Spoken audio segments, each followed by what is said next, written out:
కాకినాడ జిల్లా జగ్గంపేట కాకినాడ రోడ్లో గల ఎన్టీఆర్ క్యాంసా విగ్రహం వద్ద ప్రతి సోమవారం తెలుగుదేశం పార్టీ ఆధ్వర్యంలో నిర్వహిస్తున్న అన్నా క్యాంటీన్ కు కాకినాడ జిల్లా టీడీపీ అధ్యక్షులు జ్యోతుల నవీన్ ప్రారంభించారు. ఈ రోజు దాత సహాయంతో అన్నదానం నిర్వహించారు.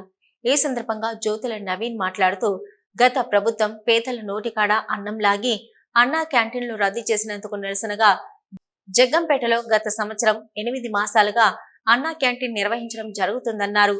ప్రభుత్వం జగ్గంపేట కెల్లంపూడిలలో అన్నా క్యాంటీన్ సెకండ్ ఫేజ్ లో ఏర్పాటు చేస్తుందని, అందులో భాగంగా స్థల పరిశీలన కూడా చేశామని, ప్రభుత్వం అన్నా క్యాంటీన్ ఏర్పాటు చేసే వరకు దాతల సహకారంతో ఈ అన్నా క్యాంటీన్ కొనసాగుతుందని అన్నారు.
వాళ్ళ నుంచి ఫోటో తెస్తాను. ఫోటో అంటే ఎలా చూడండి, నాగేశ్వర ముస్లిం నాగేశ్వర అన్న.